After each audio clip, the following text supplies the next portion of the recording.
उत्तराखंड में कदम कदम पर आपको कई कहानियां सुनने को मिलेगी।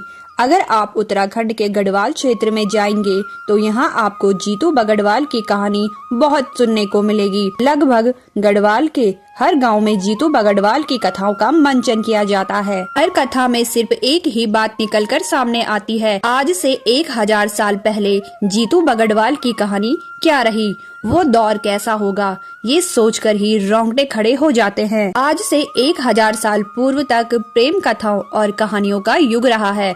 उस समय 16वीं व 17वीं सदी तक आम लोगों के जीवन में दखल दी है। उत्तराखंड भी इन प्रेम प्रसंगों से अछूता नहीं है। बात चाहे राजूला मालूशाही की हो या तैड़ी तिलोगा की, इन सभी प्रेम गाथाओं ने अपनी उपस्थिति दर्ज की है। लेकिन सार्वजनिक परिस्थिति मिली जीतू बगड़वाल की प्रेम गाथा को, जो आज भी लोक में जीवंत है। पौराणिक मान्यताओं के अनुसार गढ़वाल की रियासत की गमरी पट्टी के बगोड़ी गांव पर जीतू का आधिपत्य था। अपनी तांबे की खान के साथ उसका कारोबार तिब्बत तक फैला हुआ था। एक बार जीतू अपनी बहन सोबनी को लेने उसके ससुराल रैथल पहुंचता है। हालांकि जीतू मन ही मन अपनी प्रेयसी भरणा से मिलना चाहता था। कहा जाता है कि भरणा अलौकिक सौंदर्य की मालकिन थी। भरणा सोबनी की ननद थी। जीतू और भरणा के बीच एक अटूट प्रेम संबंध था, या यूं कहे कि दोनों एक दूसरे के लिए ही बने थे। जीतू बांसुरी भी बहुत सुंदर बजाता था। एक दिन वो रैथल के जंगल में जाकर बांसुरी बजाने लगता है। रैथल का जंगल खैट पर्वत में है, जिसके लिए कहा जाता है कि वहाँ परियां निवास करती हैं।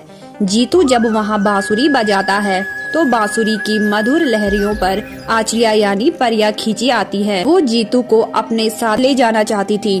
तब जीतू उन्हें वचन देता है कि वो अपनी इच्छा अनुसार उनके साथ चलेगा। लोग बताते हैं कि इस घटना के बाद जीतू उदास रहने लगा, क्योंकि उसे डर था कि कहीं परिया उसे अपने साथ परिलोक ना लेकर चली जाए। इस बीच रोपाई का समय 6 गते आषाढ़ करीब आ गया।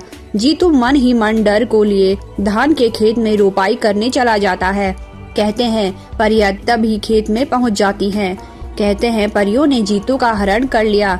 तभी वो अपने बैलों के साथ भूमि में समा गया। कहा जाता है कि इसके बाद जीतू अदृश्य रूप में अपने परिवार की मदद करता है। तत्कालीन राजा को भी एहसास हो जाता है कि जीतू एक अदृश्य शक्ति बनकर गांव की रक्षा कर रहा है।